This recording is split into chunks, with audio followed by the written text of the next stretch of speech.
it was that philosophy that a child spends so much time at home and so much time in school that he must be brought up as a good citizen, as a good leader, and as a good Indian. Now that is how the modern school philosophy started.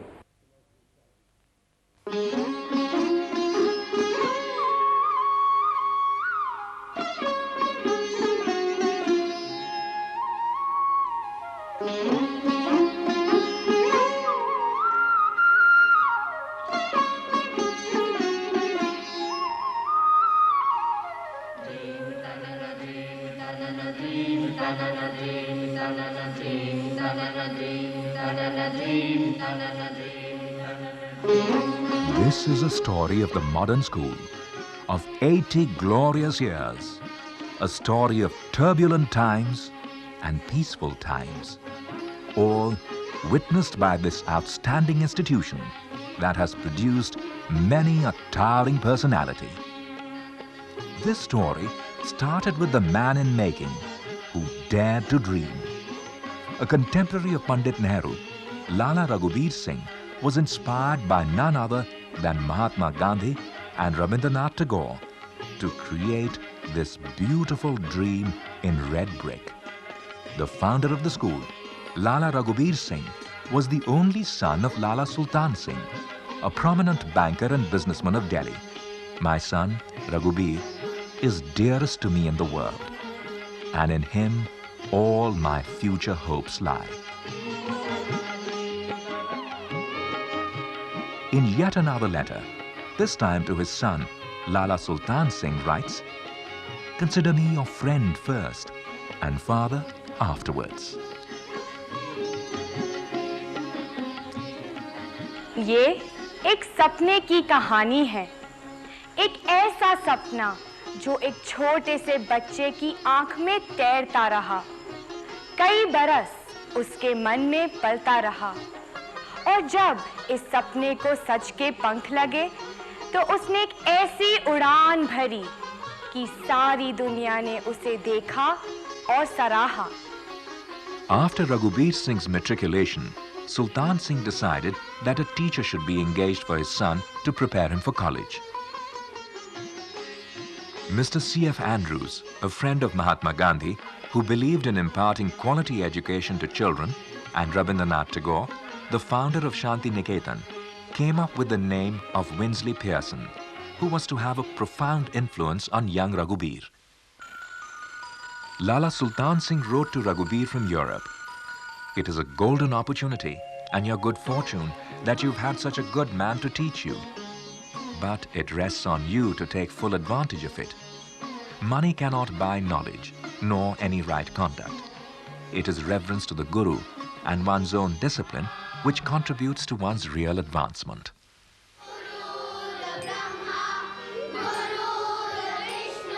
When asked, how would you react if you were to meet your old teachers? I'm sure that I would first touch their feet. And there is a very fine couplet of Firak.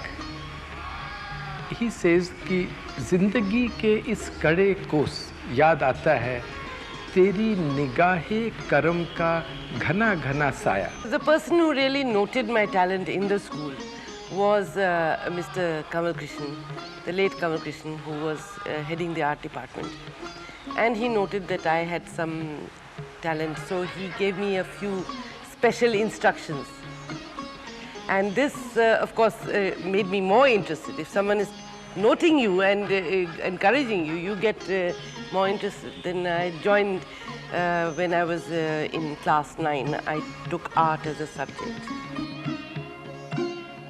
Pearson, in turn, reinforced the high ideals that had been ingrained in his pupil. Remember what I had said about root of good manners, being and thinking of others rather than oneself. It is not what we can give. What was Kennedy's famous saying? Don't ask what country will give you, what will you give to the country? The division of Bengal in 1905 into West and East Bengal, based on Hindu and Muslim majority respectively, became a painful reality, mainly due to the illiteracy and ignorance of the poverty-ridden Indian people. who had little or no access to good education under the rule of the manipulative British exploiters. The magical words of Vande Mataram began to resound all over the country. Tagore protested against this division through fine lyrics sung by Hindus and Muslims alike. Other than Pearson, there was Master Amir Chand to consult with, a man highly educated and resourceful. The master was primarily engaged by Lala Sultan Singh to educate his wife. Therefore, Raghubir realized early in life the importance of women's education. There was another aspect of Master Amir Chand which shook the foundation of the British Empire, leaving a deep impact on Raghubir's impressionable mind. On 23rd December 1912, when the Governor-General's procession was passing through Chandni Chowk in Delhi, a bomb was hurled at the elephant on which Lord and Lady Hardinge were riding. The Viceroy sustained a head injury. Master Amir Chand and his companions were tried, convicted and hanged. The patriotic underpinnings of the modern school had their origin here. The idea of establishing a school accessible to one and all began to take shape in young Raghubir's mind, largely due to the growing national sentiment, which necessitated a different educational philosophy than what prevailed under the British. It was in this kind of social and political climate that Lala Raghubir Singh wrote, "A sound system of national education is the foundation upon which the fabric of any progressive state exists." 1914, the onset of World War I. Like all Indians, Raghubir knew that it was not India's war, and in spite of large resentment in the country, the Indian soldiers were sent to fight for their British masters. The British clamped down further with the Rowlatt Act, leading to Satyagraha, an all-India agitation started by Gandhiji. As early as 1917, at the age of 22, young Raghubir thrashed out his project with Mr. Pearson and Gurudev. Lala Sultan Singh writes, "The poet was very pleased to hear about our proposed institution and felt proper provision should be made for the arts." While Lala Sultan Singh was enlisting help from his business associates and friends, the country went into a state of shock at the brutal massacre of hundreds of unarmed Indians at Jallianwala Bagh. It was around this time that Sir Sobha Singh joined hands with Lala Sultan Singh in order to realize young Raghubir's dream. Sir Sobha Singh went on to become part and parcel of the modern school. लाला जी ने तो school को बहुत nationalistic lines पे उठाया और जो British लोगों की फ़िलॉसफी थी बिल्कुल उससे अलग, अपने ही देश में अपने ही जो what was germane to the soil of this land, Lala ji ने उस तरीके से बच्चों को वो वैल्यू सिस्टम्स दिए। वो इस तरह से एजुकेशन को स्टडी किया था कि उसमें वेस्ट की सब अच्छी चीज़ें आ जाएं और वैल्यूज़ अपने रहें। The school made its modest beginning at 24 Daryaganj and went on to become one of the finest co-educational institutions of its time, rooted deeply in Indian culture and yet modern in every conceivable way. And what is modern? Modern is that which is relevant today, which is relevant tomorrow and thereafter, forever. इसी आधार पर बना modern school का crest या प्रतीक। विद्यालय का धर्म था कमजोरों को मजबूत बनाकर उन्हें सर्वांगीण मार्ग की ओर ले जाना। इसका चक्र अनंत काल का शाश्वत सर्कल ऑफ इटर्निटी, जिस पर बना त्रिकोण प्रतीक है शरीर, मन और बुद्धि से होने वाले मानव के विकास का। बीचों बीच बना बरगद का पेड़ चरित्र की स्थिरता और दृढ़ता दिखाता हुआ। पानी में तैरते हंस और कमल कला और संस्कृति के प्रतीक। आत्मशुद्धि की ओर बढ़ते हुए स्वतंत्रता से सोच विचार कर कार्य करना, स्वतंत्रता से अपने विचारों को अभिव्यक्त करना।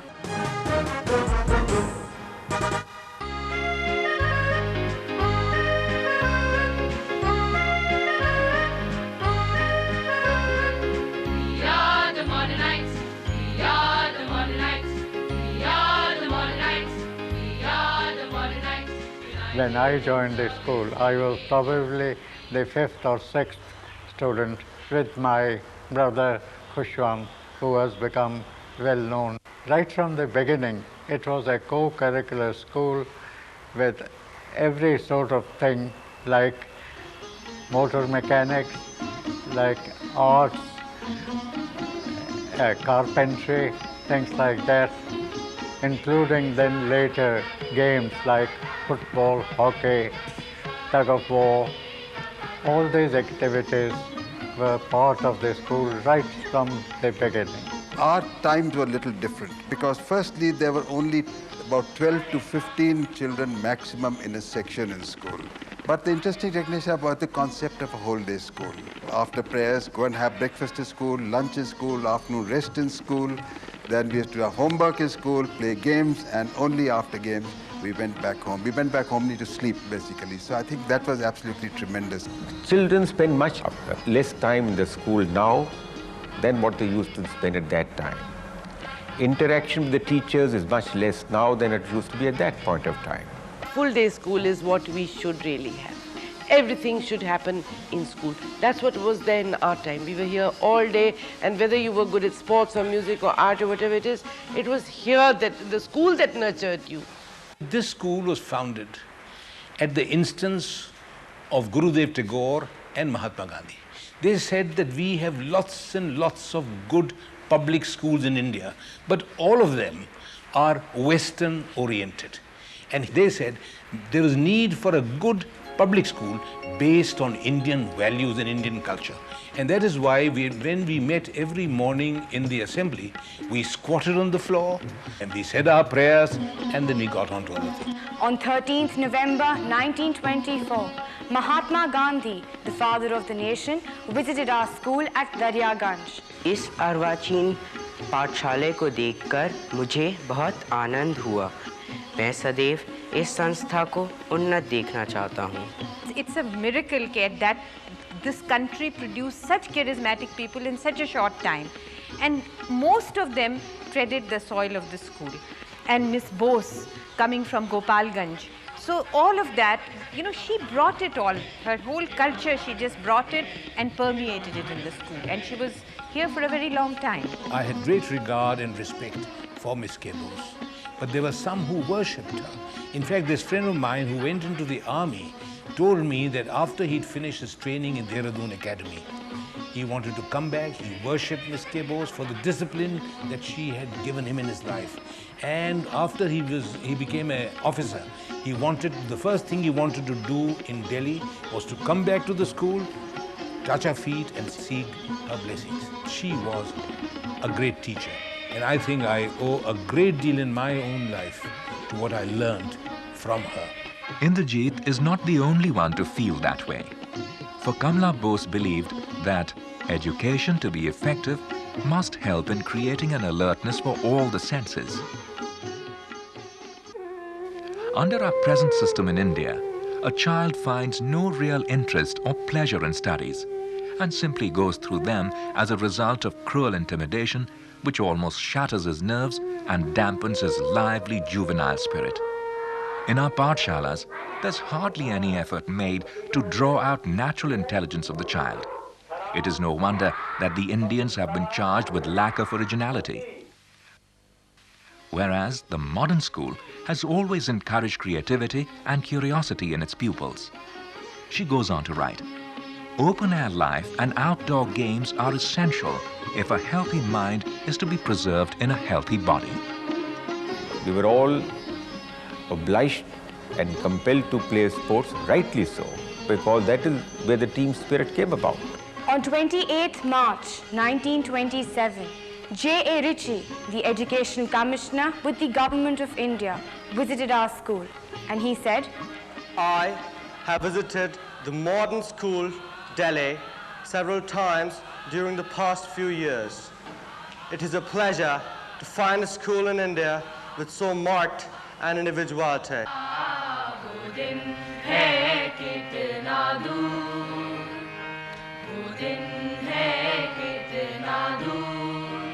जब अपने अपने सबके सपने होंगे पूरे ये देश मेरा जाग जागे, जग में सबसे आगे, ये देश मेरा जागे, जग में सबसे आगे, ये देश मेरा जागे, जग में हो सबसे आगे आगे, ये देश मेरा जागे, जग में सबसे आगे. The school was visited by British deputy commissioners and commissioners, as well as by national leaders like Mahatma Gandhi, Jawaharlal Nehru, Rabindranath Tagore. Nehru used to quite often, and Gandhiji quite often, they were staying in Dr. Ansari's house, which was right opposite the school. And they would join the students either at prayers or at lunch, whichever suited them. And Lalaji was very liberal in that way. He did not distinguish between the British or the Indians. He treated them as if they were part of the education which children must receive. 4 जनवरी सन 1933 ये एक महत्वपूर्ण सुबह है. Modern school से जुड़े हर प्राणी का दिल आज गुनगुना रहा है. आज के शुभ दिन विद्यालय के प्रांगण में प्रवेश जो करना है, वो भी कदम से कदम मिलाकर, एक साथ उठते मजबूत कदमों का शानदार सफर. मुंडकोपनिषद से लिए गए श्लोक की पहली पंक्ति मॉडर्न स्कूल का आदर्श वाक्य बनी. नायमात्मा बलहीनेन लभ्यः. Perfection cannot be achieved by the weak.